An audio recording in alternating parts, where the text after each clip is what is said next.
Wouldn't you like to taste the coffee I brewed just for you, darling?"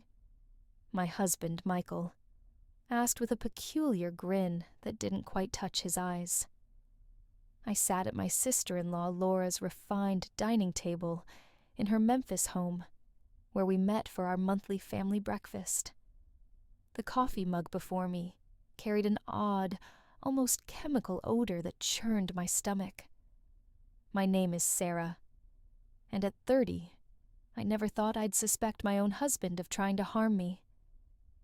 But after 4 years of marriage and repeated accidental bouts of food poisoning, I'd grown wary, especially around Laura. She had a knack for setting up scenarios that left me ill or embarrassed, always with that same innocent smile Michael now wore. "How sweet of you," I replied, forcing a grin as my thoughts spun. The scent rising from the cup was unlike any coffee I'd encountered. It reminded me of last month when I landed in the ER after drinking tea at Laura's.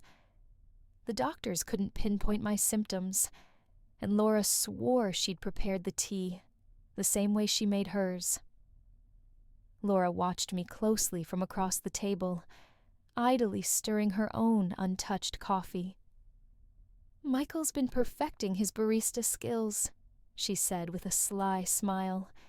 "He's been experimenting with new brewing techniques just for you." The way she stressed "for you" sent a shiver through me. I'd noticed Michael spending more time at Laura's lately, saying they were organizing a surprise for our upcoming anniversary. But something felt wrong. The hushed conversations that stopped when I entered, the odd messages I'd glimpsed on his phone, and now this coffee with its strange smell. I raised the cup, pretending to sip while watching their faces. Michael and Laura shared a fleeting look that solidified my doubts. Making a show of checking my phone, I stood suddenly. "Oh, look at that. I need to make a quick work call. Laura, can I use your office?" As I passed Laura's place setting, I intentionally tripped, swiftly swapping our coffee cups in the chaos of catching myself. "I'm so sorry," I exclaimed, steadying myself. "I'm such a klutz sometimes." Laura dismissed my apology with a strained smile. "Just don't break anything in the office." I nodded and rushed off, my pulse racing. From the study's doorway, I could still see them at the table. Now I just had to wait and observe. Peering through the doorway, I saw Laura raise the coffee cup to her lips, and my stomach tightened with dread. Part of me wanted to shout a warning, but I needed the truth. Too many nights in ERs, too many hours doubled over in agony, always after meals with them. It hadn't always been this way. When I met Michael at a friend's wedding in Memphis 4 years ago, he was charismatic and devoted. Laura had seemed warm, inviting me to family events and offering to help with our wedding plans. But in hindsight, the signs were there. Her accidental spills on my clothes at key occasions, or how my food always seemed overly spiced when she was in the kitchen. The incidents started small, a queasy stomach here, a mild rash there. Michael always had an explanation. Maybe something I ate earlier, or perhaps I was coming down with a bug. But the pattern grew undeniable. The worst was 3 months ago when I was hospitalized after breakfast at their house. The doctors found traces of an unidentifiable substance in my system, but Michael convinced everyone I'd taken some old medication. I clutched the doorframe, watching as Laura took another sip of the coffee. Michael was engrossed in his phone, seemingly unbothered. My own untouched cup sat cold where I'd left it, the chemical-like smell still sharp in my memory, making me flinch. A slight shake in Laura's hand caught my eye. She put the cup down, her face suddenly ashen. "Michael," she said, her voice unsteady. "Something's wrong." Michael looked up, his face shifting from indifference to panic as he realized which cup she held. He leapt up, his chair crashing to the floor. "Laura, what's happening?" Laura's hands shook violently now. I feel... She tried to stand but staggered, clutching the table for support. "Michael, what was in that coffee?" I stepped out of the study, my phone already recording. Michael was at Laura's side, his face pale. "That wasn't meant for you," he muttered. But in the quiet dining room, his words rang clear. Laura's eyes widened with shock and fear. "Call an ambulance," she gasped, collapsing to the floor. "Please, I can't..." I dialed 911 at once, my hands steady despite the chaos unfolding. Laura was on the floor, her body convulsing with violent tremors. Michael knelt beside her, panic etched on his face as their scheme unraveled disastrously. "Emergency services. Yes, we need an ambulance at 1423 Oakwood Lane," I said calmly, keeping my phone recording with my other hand. "My sister-in-law is having a severe reaction to something in her coffee. She's conscious, but having tremors," I told the dispatcher, my voice steady. Laura's eyes met mine, the usual sharp cunning in her gaze, replaced by sheer terror. "Sarah," she gasped, "you switched. You knew." "Ma'am, the ambulance is on its way," the dispatcher reassured me. "Please stay on the line." Michael grew more frantic by the second. "Laura, what's happening? That wasn't supposed to... it wasn't meant..." "Shut up, Michael," Laura hissed through clenched teeth, her anger briefly overpowering her pain. "This is your fault. You said it would just make her sick enough to miss the board meeting next week. You swore it wouldn't be traceable." My blood froze. The board meeting, where I was set to pitch a major client account, the same account Laura had been chasing for months at our rival firms. The pieces fell into place. "The tea last month," I said, my voice calm despite the revelation. "And the breakfast 3 months ago. Those weren't accidents, were they?" Laura's face twisted with another surge of pain. "The tea. That was meant to keep you home for the Thompson deal presentation. But you went anyway." She clutched her stomach, doubling over. "Michael said we just needed to undermine you, make clients think you were unreliable." Sirens wailed outside. Michael stood, backing away from us both. "Laura, stop talking. You don't know what you're saying." "I know exactly what I'm saying," Laura snapped, her words starting to slur. "We've been planning this for months, ever since Sarah started outshining me at every client meeting. You were supposed to make sure she drank it today." Paramedics rushed through the front door, and I stepped aside to let them work. As they loaded Laura onto a stretcher, I stopped recording and sent the video to my private email, then forwarded it to my attorney. Michael stood frozen, watching his carefully laid plan collapse. "I'll go with her to the hospital," I told the paramedics, my tone resolute. "I need to ensure my sister-in-law gets proper care." I met Michael's panicked stare, and I'm sure the doctors will want to know exactly what was in that coffee. The emergency room at Memphis General Hospital buzzed with activity as doctors hurried to treat Laura. I sat in the waiting area, my phone gripped tightly, replaying the recording of Laura's confession in my mind. Her trembling voice, her terrified eyes. It was all the proof I needed to show. This wasn't just my suspicion. "Family of Laura Bennett," a nurse called out. I stood, noting Michael's absence. He'd muttered something about parking the car 20 minutes ago, and hadn't returned. "I'm her sister-in-law," I said, following the nurse through the double doors. "How is she?" She's stabilized, but we found alarming levels of toxins in her system, the nurse said, her expression serious. The doctor wants to discuss some unusual findings in her blood work. Dr. Carter, a tall woman with silver-streaked hair and piercing eyes, waited outside Laura's room.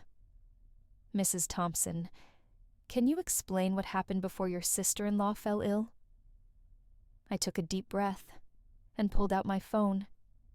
You should hear this first. I played the recording from breakfast, watching Dr. Carter's face shift from professional concern to shock. This is grave, she said, jotting notes on her tablet. The substance we detected isn't something that accidentally ends up in coffee. This suggests intentional contamination. Just then, Michael appeared at the end of the hallway, his face pale and slick with sweat. He'd clearly overheard the doctor's words. Sarah, he began, stepping toward me. Let me explain. Stay back, Dr. Carter interrupted, pressing the nurse's call button. Security to room 412, please. Michael raised his hands in a gesture of surrender. This is a misunderstanding. Laura was confused. She didn't know what she was saying. Really? I pulled up the texts I'd found on his phone last week, the ones I'd quietly forwarded to myself. So, these messages between you and Laura about ensuring I'm out of the picture before the Carter presentation were just casual chit-chat? His face went white. You went through my phone? After I found that strange vial in your desk drawer. Yes, I did. I turned to Dr. Carter. Doctor, I've been hospitalized 3 times in the past 6 months with unexplained symptoms. Can you check if they match what you found in Laura's system today? Dr. Carter's eyes sharpened. We'll need to run tests to compare. Security will ensure your husband stays available for questioning. 2 security guards appeared, flanking Michael on both sides. Michael looked trapped, his carefully built facade collapsing. Laura and I, he stammered, we were just trying to help you slow down. You were working too hard, taking all the big clients. Laura said, if we could just get you to take a break. By poisoning me. My voice stayed even, though my hands trembled with fury. How long have you been doing this? Were you the one who tampered with my food at the holiday party too? Michael's silence spoke volumes. Behind him, I could see Laura's room, where she lay hooked to monitors, her earlier confidence replaced by the fear of someone whose plans had unraveled. Detective Alvarez is on her way, Dr. Carter said softly. She'll want statements from everyone involved. I nodded, a strange calm settling over me. The truth was finally emerging, and there was no turning back. Detective Alvarez arrived within the hour, her presence commanding in the stark hospital corridor. A seasoned investigator specializing in domestic abuse cases. She listened intently as I played the breakfast recording and showed her the text messages. Mrs. Thompson, she said, reviewing her notes. You mentioned prior hospitalizations. Can you tell me more about those incidents? I opened my phone, pulling up a document I'd been quietly maintaining for months. The first was in January, after dinner at Laura's. I had severe stomach pain and nausea. The second was in March, the tea incident. Then in May, after breakfast with them. My voice remained steady as I continued. Each time, the symptoms were similar, but just different enough that doctors couldn't identify a cause. Detective Alvarez's eyes narrowed as she scanned my detailed log of dates, symptoms, and circumstances. You've been keeping records? Ever since I noticed the pattern. I hesitated, then pulled a second phone from my bag. I also started carrying a backup phone with a different number. I used it to record conversations when I was around them. I have several where Laura and Michael discuss their plans, though they're careful not to be too explicit. In one recording, Laura's voice came through clearly. "The Carter account is worth millions, Michael. We can't let her ruin everything we've worked for. Stick to the plan. A few days of sickness should do it." Michael's reply was just as incriminating. "I've got something stronger this time. She won't make it to the presentation." Detective Alvarez's expression tightened as she listened. Through the window of Laura's room, I could see my sister-in-law, now awake, looking far less assured than she had at breakfast. "The hospital is running toxicology screens," the detective said. "Dr. Carter has already identified several unnatural substances," Detective Alvarez continued. "We'll need samples from your home as well." A commotion down the hall drew our attention. Michael was arguing with the security guards, his voice rising in desperation. "I need to talk to my wife," he shouted. "Sarah, please, you don't understand. We were trying to protect you." Detective Alvarez stepped between us. "Mr. Thompson, you're not helping yourself. We've already found evidence of premeditation." Michael let out a hollow laugh that echoed through the corridor. Premeditation. We were just trying to slow her down. She was working herself to death, taking all the big accounts. Laura said if we could just make her take some time off. "By poisoning her?" Detective Alvarez's voice was razor-sharp. "That's not protection, Mr. Thompson. That's attempted murder." The color drained from Michael's face. "Murder? No, that's not. We never meant to." "Then what did you intend?" I asked, my voice eerily calm. "When you put something in my coffee this morning, what was supposed to happen?" Michael's silence was deafening. Behind him, I could see Laura watching through her hospital room window, her face a mix of fear and calculation, as if she were already plotting how to spin months of deliberate poisoning as a misguided attempt to help me. "We'll need both of their phones," Detective Alvarez instructed the guards. "And I want officers posted at both doors.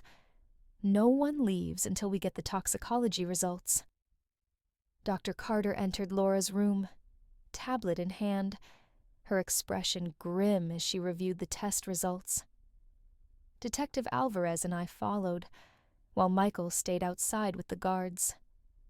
Laura tried to sit up straighter in her hospital bed, but the tremors hadn't fully subsided. "The toxicology report shows elevated levels of several substances," Dr. Carter announced, her tone clinical. "Most concerning is a compound typically used in pharmaceutical trials. It's not something the public should have access to." Laura's face went ashen. "That's impossible," she stammered. "Michael said it was just something to cause mild symptoms." "Mild symptoms?" Detective Alvarez cut in, flipping open her notebook. "Like the ones your sister-in-law experienced over the past 6 months." The door opened, and another detective entered, holding an evidence bag. "We found these in Mr. Thompson's office desk at the Thompson Marketing Group," he reported, presenting several small bottles with clinical labels and detailed notes on dosages and effects. My knees nearly buckled as the full extent of their scheme hit me. "You were documenting everything," I said, my voice shaking with disbelief, like I was some kind of lab experiment. "It wasn't like that," Laura protested, her voice faltering. "We just needed to track what worked. The first few tries weren't strong enough. You kept showing up to meetings anyway." "So you increased the doses," Detective Alvarez concluded, examining the bottles.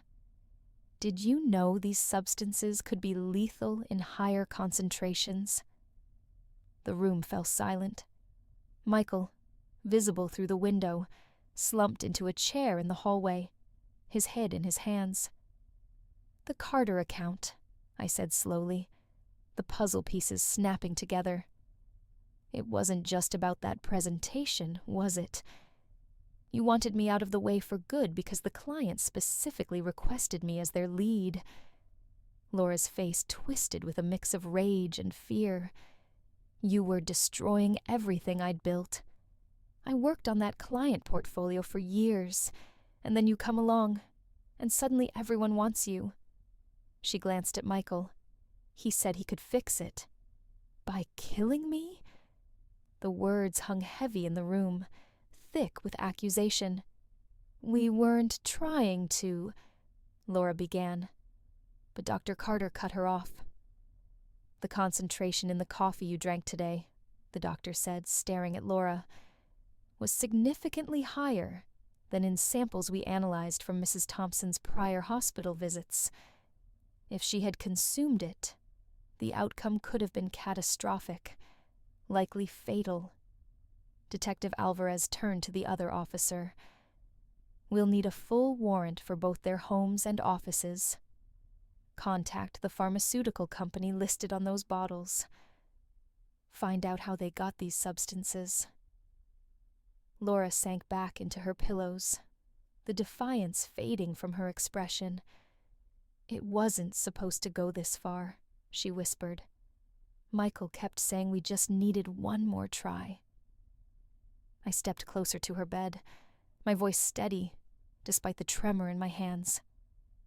"Every time I got sick, every meeting I missed, every client I lost, you were both there, watching, taking notes on how your poison worked.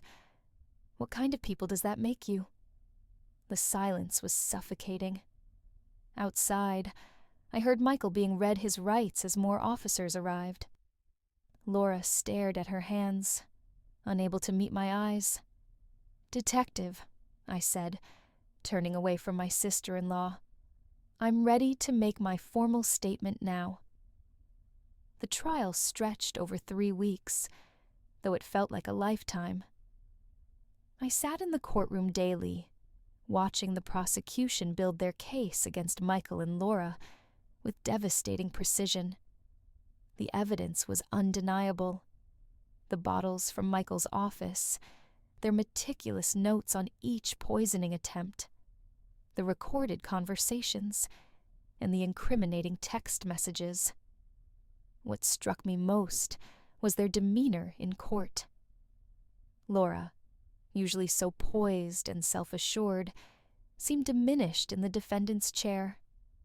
Michael couldn't bring himself to meet my gaze, his eyes fixed on the floor, as expert witnesses described the potentially deadly effects of the substances they'd used. Dr. Carter's testimony was particularly devastating.